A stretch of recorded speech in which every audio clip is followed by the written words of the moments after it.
السلام علیکم، میں ہوں عبدالرؤف خان اور آپ دیکھ رہے ہیں 180 sports channel. Viewers, Babar Azam کی ریسنٹلی ایک لڑائی ہوئی ہے کیپٹنسی کے حوالے سے بھی، اور اس حوالے سے بھی کہ اچانک جو ہے وہ نائب کپتان ایک ایسے شخص کو نامزد کر دیا گیا قومی ٹیم کا کہ جس کو کوئی کلب بھی جو ہے وہ نائب کپتان نہ بنائے، یعنی کہ ایک ایسے شخص کو جس کو 5 آپ نے ون ڈے میچ کھلائے اور وہ اپنے 5 ون ڈے میں صرف 110-11 رنز کر سکے 20 کی اوسط سے، اور اسی وجہ سے ان کو ٹیم سے باہر کر دیا گیا اور اچانک انہیں ٹیم میں شامل کیا گیا، اور شامل کرتے ہی پی سی بی کے ایوانوں سے جو عبوری ایوان کہلائے جا رہے ہیں وہاں سے اس کو نائب کپتان بنا دیا گیا۔ اور عام فہم میں کرکٹ میں سب سمجھتے ہیں کہ نائب کپتان اور کپتان لازم و ملزوم ہوتے ہیں کہ وہ 11 سائڈ کے اندر داخل ہوں یا انڈر جو 11 لڑکے کھیلنے ہیں ٹاس ہونے کے بعد اس میں شامل ہوں، لیکن بابر اعظم نے یہ بات ماننے سے صاف انکار کر دیا، اور چیف سلیکٹر جو عبوری شاہد افریدی ہیں ان کے لیے بھی یہ خبر تھی کہ اچانک کیسے ان کو نائب کپتان بنا دیا گیا، کیونکہ وہ تو محمد رضوان کو نائب کپتان بنانا چاہتے تھے، لیکن شان مسعود کو نائب کپتان بنا دیا گیا۔ جب ایسا ہوا تو پھر نہ صرف نائب کپتان بنایا گیا بلکہ پی سی بی کے ایوان سے آفیشلز نے یہ بھی کہا کپتان کو، ہیڈ کوچ ثقلین مشتاق کو، کہ اس کو کھلانا بھی لازمی ہے، یہ حکم ہے، یہ آرڈر ہے۔ اب یہ کرکٹ میں کیسے آرڈر آ گیا، کہاں سے آرڈر آیا کہ آپ نے ایک ایسے پلیئر کو نہ صرف ٹیم میں ڈالا جو کہ ٹیم میں ڈلتا ہی نہیں تھا، جو پہلے ہی آزمایا جا چکا تھا اور ٹیم سے باہر ہو چکا تھا 5 میچوں میں 100 رنز بنانے کی وجہ سے۔ اور حیران کن ہے کہ یہ کرکٹ میں اب عبوری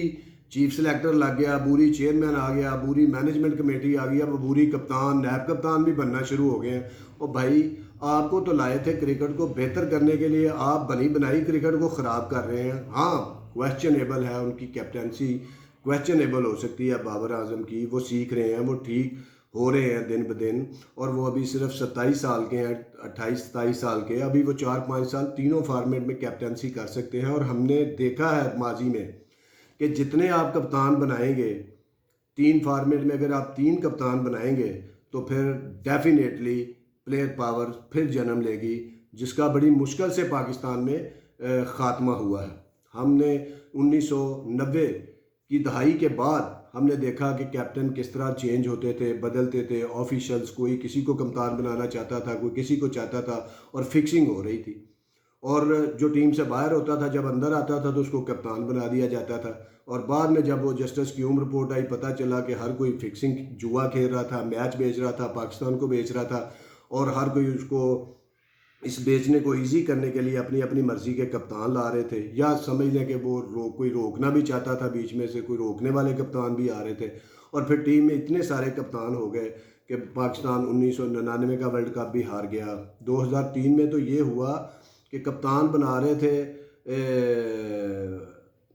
انضمام الحق کو، تو وقار یونس نے کہا میں نے میچ ہی نہیں کھیلنا، میں نے ٹورنامنٹ ہی نہیں کھیلنا، وہ پھر وقار یونس کو کپتان بنایا گیا، اور آپ نے دیکھا کہ وہ پاکستان پہلے راؤنڈ سے باہر ہو گیا۔ پھر 2007 میں بھی ہمارے ساتھ ایسا ہی ہوا،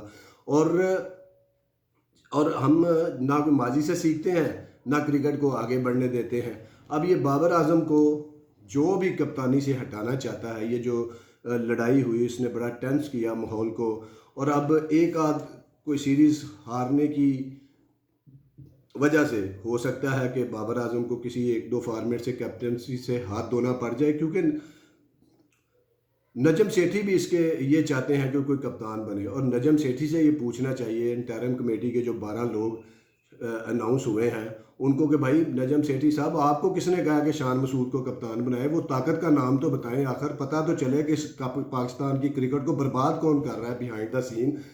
اگر آپ کر رہے ہیں نجم سیٹھی صاحب، تو یہ آپ زیادتی کر رہے ہیں پاکستان کی کرکٹ کے ساتھ، اور یہ پاکستان بڑی مشکل سے کرکٹ سنبھلی ہے آپ کی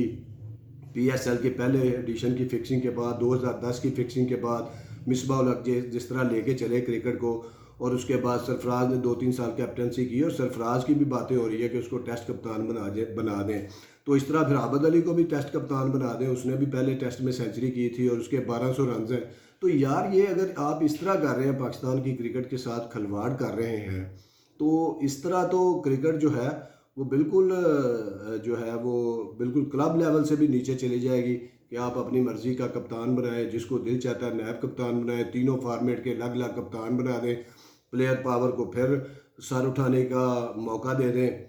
اور پھر گروپ بن جائیں اپنے اپنے سب کے، اور پھر کھینچا تانی شروع ہو جائے. پھر چیف سلیکٹر کہے میرا کپتان ہو، نجم سیٹھی صاحب چیئرمین کہے میرا کپتان ہو، اور پھر ہیڈ کوچ کہے جی نہیں میرا کپتان ہو. تو یہ جس نے بھی مشورہ دیا ہے کیپٹنسی بدلنے کا یا نائب کپتان کو چینج کرنے کا، شاداب خان ٹھیک ہے نائب کپتان ہے، وہ انجرڈ ہے، ان کی جگہ رضوان تھے، ان کو بنا دیا جاتا. لیکن شان مسعود کے جو بنایا یہ کوئی چیز سمجھ میں نہیں آئی، کیونکہ یہ پاکستان میں پہلے بھی کپتانوں کے ذریعے اپنی فکسنگ ہوتی رہی ہے، گروپ بنتے رہے ہیں. ہاں یہ ایک گروپ اس طرح ہونا کہ کوئی کپتان کہے کہ میں یہ پلیئر کھلانا چاہتا ہوں، اس پہ ڈیبیٹ ہو سکتی ہے کہ یار اس کی ایوریج کیا ہے، اس کا سٹرائک ریٹ کیا ہے، اس کی ڈومیسٹک میں پرفارمنس کیا ہے، اور جس کو سلیکشن کمیٹی یا چیئرمین پی سی بی کھلانا چاہتے ہیں اس کا کرائیٹیریا یہ ہے، وہ زیادہ بہتر ہے یا آپ والا جو ہے بہتر ہے. وہاں پہ آپ چینج کر سکتے ہیں ڈیبیٹ کے ساتھ پلیئرز کو، لیکن ایسا نہیں ہو سکتا کہ آپ 6 کپتان دوبارہ بنا دیں تاکہ ہماری کرکٹ جو ہے پھر اسی ڈگر پہ چلی جائے کہ جہاں سے یہ بڑی مشکل سے یہ سلسلہ ختم ہوا ہے. کپتان بدلنے کی یہاں پہ کوئی ایسی ضرورت نہیں ہے. بات یہ ہے کہ آپ اپنی ٹیم کو جو ہے پرفارمر ہیں ان کو لے کے آئیں، ان کو اپنی ٹیم کو بہتر بنانے کی کوشش کریں. اس سال میں ایشیا کپ بھی ہے اور اس کے بعد ورلڈ کپ بھی ہے، تو آپ یہ کپتان چینج کر کے یہ اتنے سارے ایکسپیریمنٹ نہ کریں. یہ جو بوری کمیٹی آئی ہے یہ صرف اس لیے آئی ہے کہ آئین بحال کریں. آپ جو 16 ریجن ہیں ان میں الیکشن کرائیں اور ان میں الیکشن کروا کے ان کے ذریعے جو ہے 16 جو ریجن ہیں ان کو ادارے بنانے کی کوشش کریں، ان کے بجٹ ایلوکیٹ کریں، ان میں اپنی سلیکشن کمیٹیاں لگائیں، ان کو امپاور کریں تاکہ وہ جو ہے وہ ایک ایسا نظام بن جائے جو انگلینڈ میں کام کر رہا ہے، جو انڈیا میں کام کر رہا ہے، جو آسٹریلیا میں کام کر رہا ہے، جو نیوزی لینڈ میں کام کر رہا ہے، اور اس کے اپنے بجٹ ہوں، اور وہاں سے پھر جو عہدیدار الیکٹ ہو کے آئیں وہ کرکٹ کو چلائیں، گراؤنڈوں کو بہتر کریں. آپ ایسا نہیں کر سکے کہ آپ صرف اس لیے بنے ہیں کہ آپ نے قومی ٹیم میں کپتان بنانے ہیں، نائب کپتان اپنی مرضی کے لانے ہیں، اپنی مرضی کے بندے کھلانے ہیں اور اپنی مرضی کے میچ کے نتائج لینے ہیں. لگتا تو ایسے ہی ہے کہ آپ مستقبل میں کوئی ایسا کپتان بنانا چاہتے ہیں جو آپ کے اشاروں میں چلے. اور پی سی بی میں ہوتا رہا ہے کہ جب پاورفل کپتان ہوتے تھے، جب عمران خان تھے، ایون دین وسیم اکرم بھی پاورفل کپتان تھے، اس کے بعد انضمام تک، تو وہ پھر بورڈ آفیشل کی چلنے نہیں دیتے، وہ اپنی مرضی کرتے ہیں اور حق بجانب ہوتے ہیں اپنی مرضی کرنے کے. جب ٹیم ہارتی ہے تو سارا ملبہ ان پہ گرتا ہے. تو اسی طرح بابر اعظم بھی دن بدن کیونکہ ان کی پرفارمنس اچھی ہے، ہاں آپ ایک سیریز ضرور ہارے ہیں، اس میں سلیکشن کا بھی عمل دخل ہو سکتا ہے، پچز کی بھی بات ہوتی رہی ہے، لیکن بابر اعظم جو ہے وہ بطور کرکٹر ہاں ان کو اپنے حالات کے مطابق چلنا چاہیے. بابر اعظم اور رضوان کو صرف یہ نہیں سمجھنا چاہیے کہ صرف وہی 2 پلیئر ہیں وہی میچ بچا سکتے ہیں، باقی سارے بھی ساتھ کے ساتھ اچھے پلیئر ہیں، 8 جو کھیل رہے ہوتے ہیں، 9 10 سارے اچھے پلیئر ہیں، سب کو اعتماد دینا چاہیے اور اکارڈنگ ٹو سچویشن چینجز کرنی چاہیے میچز کے دوران. یہاں پہ لیگ کر رہے ہیں وہ، لیکن ایسا نہیں ہے. کہیں نہ کہیں کرکٹ بورڈ کے آفیشلز، پی سی بی کے چیئرمین، اب دیکھیں نا چیئرمین نجم سیٹھی نے کہا جی میں نائب کپتان بنانا چاہتا ہوں. اگر کوئی سرفراز جیسا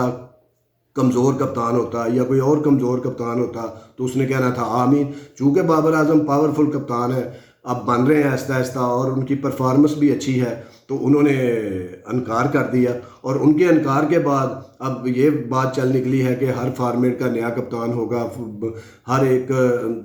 فارمیٹ، چونکہ بابر اعظم سے کیپٹنسی اچھی نہیں ہو رہی. معاملہ یہ نہیں ہے، معاملہ یہ ہے کہ بابر اعظم دن بدن پاورفل ہو رہے ہیں، جو کہ پی سی بی کے آفیشلز، سلیکشن کمیٹیوں اور چیئرمین کے لیے یہ قابل قبول نہیں ہے. کیونکہ جب اگر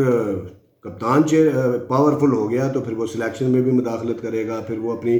مرضی کے لڑکے بھی کھلائے گا پاکستان کی ٹیم کے جیت کے لیے اور بہتری کے لیے. تو یہ شاید کرکٹ بورڈ جو ہے وہ نہیں چاہتا، یا چیئرمین کرکٹ بورڈ نہیں چاہتے کہ ان جتنا ہی کوئی پاورفل ہو جائے کیپٹن،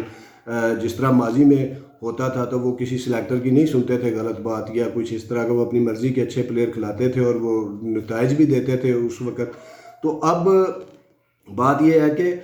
بابر اعظم کے اوپر بیک کرنی چاہیے اس عبوری کمیٹی کو. اور جس طرح یہ پنجاب اسمبلی کی تحلیل کی بات چل رہی ہے تو کوئی پتہ نہیں عبوری کمیٹی کتنے دن ہے وہ اس طرح کے فیصلے کر جائے کہ جو کرکٹ کی بہتری کے لیے ہو، نہ کہ وہ کپتان بدلنے کے پیچھے پڑ جائے، بابر اعظم کے کیریئر کے پیچھے پڑ جائے، کہ بابر اعظم سے غصے میں ایسی بات دلوا دے کہ کہلوا دے کہ اس کے لیے کیریئر بچانا مشکل ہو جائے. تو خدا کے لیے ایک بنے بنائے پلیئر کو اس طرح آپ ضائع نہ کریں اور اس طرح کی پالیٹکس، ڈرٹی پالیٹکس کرکٹ کے اندر نہ لے کے آئیں، چاہے وہ چیئرمین ہو یا کوئی اور آفیشل ہو. تو بہتر یہ ہے کہ آپ اپنی توجہ جو ہے ریجنز کی بحالی پہ لگائیں، ان کے الیکشن پہ لگائیں، الیکٹڈ لوگوں کو لے کے آنے کے لیے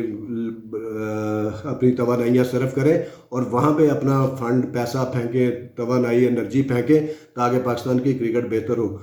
اگین اگر بابر اعظم کو کسی بھی فارمیٹ سے ہٹایا گیا، شان مسعود کو نائب کپتان بنایا گیا یا کپتان بنایا گیا، کسی ایسے لڑکے کو کپتان بنایا گیا، تو یہ صریحاً کرپشن ہوگی. اور اس بورڈ سیٹ اپ کے بعد جو بھی نیا آئے گا اس کو اس کی تحقیقات کرنی چاہیے کہ یہ ایسا کیوں ہوا تھا. بہت شکریہ، دیکھتے رہیے 180 اسپورٹس. اللہ حافظ.